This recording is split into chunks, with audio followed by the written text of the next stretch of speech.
Hi everyone! So ngayon, mamumukbang kami ng aking pinapakilala ko yung aking love of my life. Love, pakilala ka. Yan. Edmark, pangalan niya ay Edmark. Ayaw niya magsalita. Ewan ko bakit ayaw niya magsalita. So ayun, meron kami dito pagkain. Aming pagkain ay galing sa McDo. Pasalubong ni Edmark. Yan. And chicken. Ay, chicken and spag.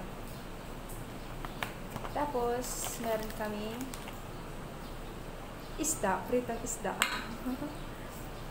Tapos, burger and french fries. Yan. Tapos mga pagkain din ba?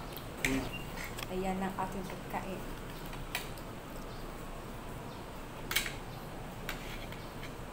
Okay. Gipit tayo.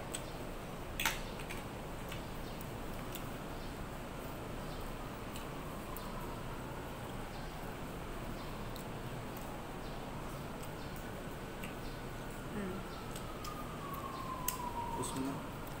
Ano ba? Lipat din. Ayan! Hi everyone! So ayan, mumukbang tayo. So, ilang taon na kami magjowa. Love, sagutin mo.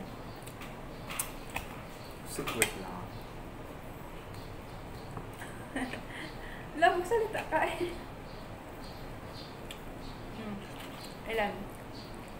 Ilang years na tayo magjowa?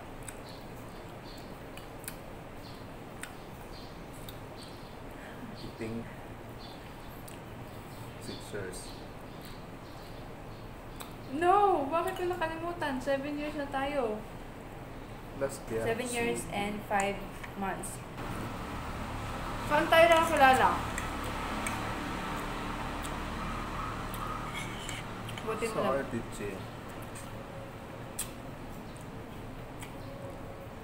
Naalala ko, nung first ko siyang makita. Lamay yun, di ba, love? Lamay yun ng lola ko. Tapos nakita ko siya. Tapos wala lang.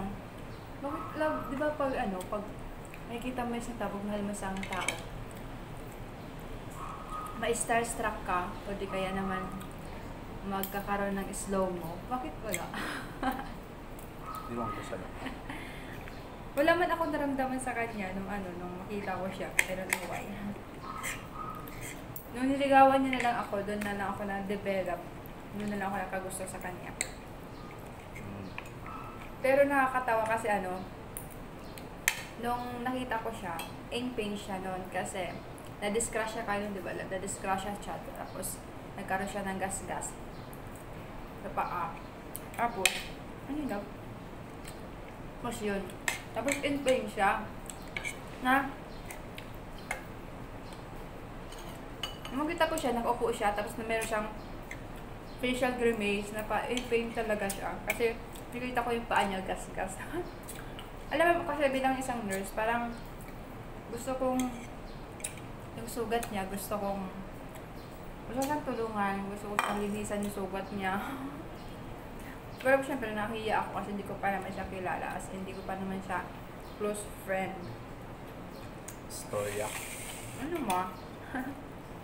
Pero syempre dito niya tita ko magjowa. So, yun, nag-stay siya sa bahay, doon sila natulog. Tapos habang nung madaling araw, umihi ako. Tapos, kasi yung door nila naka-open lang.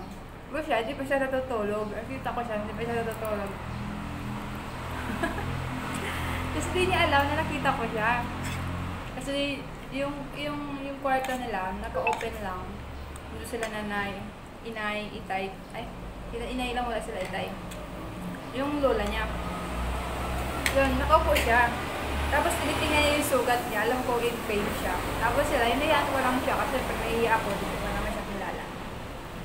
So, yun. Doon lang yung una kong kita sa kanya. Tapos, bakit na ba tayo nagjowa? Yung friend niya, ay, parang family friend na rin since na yung tito niya, tita ko, nagjowa. So, kilala na yung bawat pamilya namin. Yun, nagjowa kami dahil sa reto-reto. Kaya. Reto siya ng pamilya niya sa akin, sa ako, nareto din ako ng pamilya ko sa kanya. So, ayun. Nanligaw ka. Ilang buwan ka ba nanligaw sa akin? Bukas ka pa sinagot. Isang araw lang. So, kakano. I think, nanligaw siya sa akin 6 months. 6 months siya nanligaw. Tapos, nun, sinagot ko siya. Tapos, nung sinagot ko siya, yun. Okay naman. Tuwa-tuwa yung family namin. Kasi sense nga, nililito-rito kami sa isa't isa. So, malaman nagjowa kami. Hindi natuwa sila na magjowa na kami. So, yun. Gawing strong naman kasi hanggang ngayon, 7 years na kami magjowa. Well, actually, engaged na rin kami. Pero I don't know kung kailan ba kami kakasal. Engaged na kami, first year pa lang ng namin. First year pa lang ng relasyon namin, engaged na kami. Meron na kami sising yan. Nag-promise na kami na magpapakasal. Pero, dahil nga sa busy and may mga priority na iba, so hindi namin nauna yung kasal namin.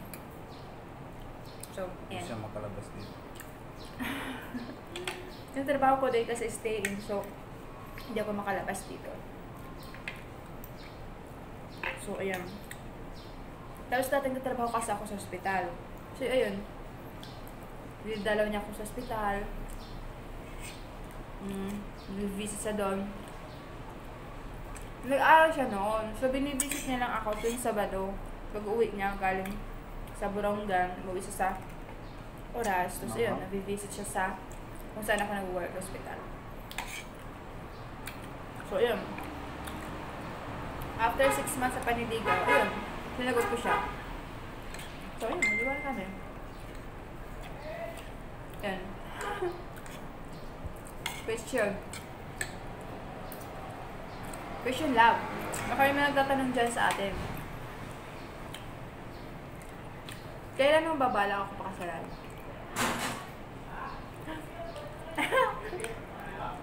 Bukas. Bukas.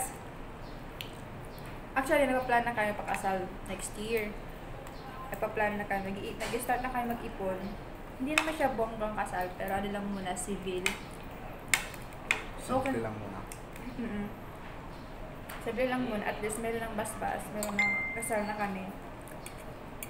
So, okay na yung civil lang muna. Okay lang naman sa akin. Na civil. Pero, actually, pangarap ko naman kasi ng bongga na kasal. Nakikita ko sa TV. Pangarap ko yun. Pero, okay sa akin, simple lang muna. Susunod na lang yung bonggang kasal pag makaipon na kami.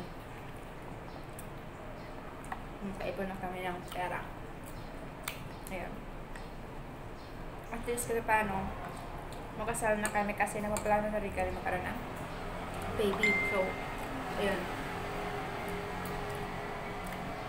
So, ayun. Sugot ko na yung question. Question, baka may tatanong ilang taon na ba ako? 32 na ako. We love. 21. Hindi. 28 na siya. So, bale, 4 years na nagwat namin. Mas matanda ako sa kanya ng 4 years. Pero mukha siya mas matanda kasi sa akin.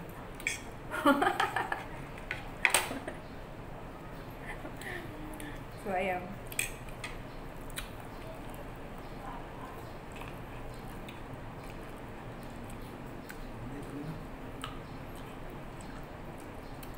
Okay, yun na muna.